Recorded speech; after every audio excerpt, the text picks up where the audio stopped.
এইটা আমার চতুর্থ ৮,০০০ মিটার অভিযান হতে যাচ্ছে। আমি একটু বলে রাখি, পৃথিবীতে ১৪টা ৮,০০০ মিটার বা তার চেয়ে বেশি উচ্চতার পর্বত আছে। আর লাকিলি আমার সুযোগ হয়েছে 3টা পর্বত ক্লাইম্ব করার, ৮,০০০ মিটার বা তার চেয়ে বেশি। এটা আমার চতুর্থ ৮,০০০ মিটার পর্বত হতে যাচ্ছে। যদি আমি টেকনিক্যালি একটু বলি, বাকি যে 3টা পর্বত আমি ক্লাইম্ব করেছি এর চেয়ে টেকনিক্যালি মানাসলু খুব কঠিন মাউন্টেন না, কিন্তু পর্বতের তো আবার মানে কঠিন না সহজ সেটা বিবেচনা করা অনেক ফ্যাক্টরের উপর ডিপেন্ড করে। নির্দিষ্ট দিনে আসলে ওই দিন ওয়েদারটা কেমন, এগুলোর উপর খুব বেশি একটা ইম্প্যাক্ট থাকে। আর প্রত্যেকবার আমি তো একা যেতাম, আগের 3টা ৮,০০০ মিটার অভিযানে একাই গিয়েছি বলা যায়। একা বলতে আমার সাথে সবসময় তো একটা ওয়ার্কিং ফোর্স থাকতো, যে আমি সবসময় মানুষের ভালোবাসা দোয়া এগুলো নিয়ে গেছি, কিন্তু অ্যাকচুয়ালি তো একা ছিলাম পর্বতে। তো এইবার আর আসলে একা নই, এবার বলা যায় যে আমরা বলতে পারি আমি আর তানভীর ভাই যাচ্ছি। আমি বেশ কয়েকটা অভিযানে গিয়েছি, বাবরের সাথেই গিয়েছি, কিন্তু ওটাতে সফল হতে পারিনি। প্রথম সফলতা আসে গত বছর। আমি একটি পর্বত সফলভাবে আরোহণ করতে পারি, সেটি আমাদ আবলাম নেপালে ৬,৮১২ মিটার। এরপরে আমি চিন্তা করি যে আরেকটু নিজের চ্যালেঞ্জ দেওয়া যায় কিনা, যে একটু বড় পর্বতে। তো সেক্ষেত্রে আমার মনে হয়েছে Manaslu is the best for me to go for 8,000 metre. আমি প্রথম 8,০০০ মিটার মানাসলুর মাধ্যমে শুরু করতে যাচ্ছি। আপনারা সবাই আমার জন্য দোয়া করবেন। এবং আমি বাবর দুজনেই যাচ্ছি, এবং আমার সবচেয়ে বড় একটা স্ট্রেংথ যে আমার সাথে 3বার 8,০০০ মিটারে শ্বাস নেওয়া লোক আছে।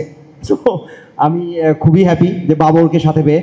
He is like my elder brother. অনেক বছর ধরে আমরা পাহাড়ে, দেশের পাহাড়ে, এরপরে হিমালয়ে যাচ্ছি। আমি তানভীর ভাইয়ের সাথে অনেকগুলো অভিযানে গেছি, 2019-এ 23-এ বেশ কটা অভিযানে গিয়েছি।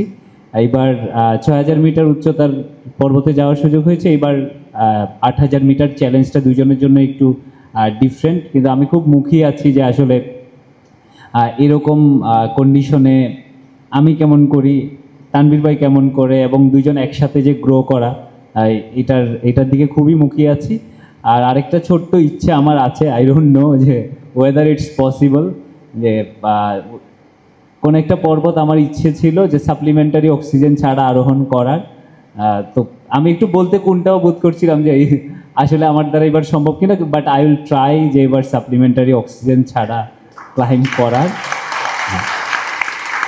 অনেকগুলা ফ্যাক্টর আছে এটার এগেনস্টে। একটা বিষয় হচ্ছে, আমি যদি ঠিকঠাক মতো রুট মানে রোপ ফিক্সিং হয়ে যায়, ক্যাম্প 3-তে যদি আমি একদিন রাত কাটাতে পারি, then I will go for this.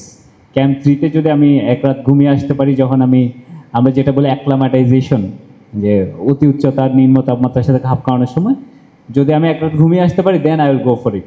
Otherwise that's okay, যে আমার জন্য ক্লাইম্ব করতে পারলেই আমি খুশি।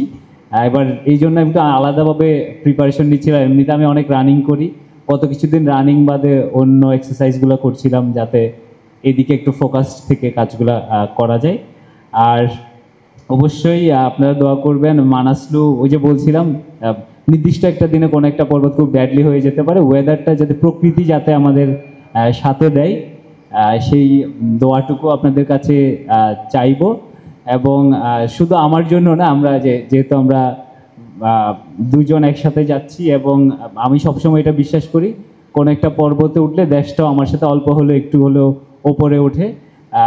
সেই বিশ্বাসটুকু আমার উপর রাখবেন। এবং ফাইনালি আবারও হচ্ছে স্যামবনকে অসংখ্য ধন্যবাদ আমাদের দুইজনের এই অভিযাত্রায় সাথে থাকার জন্য।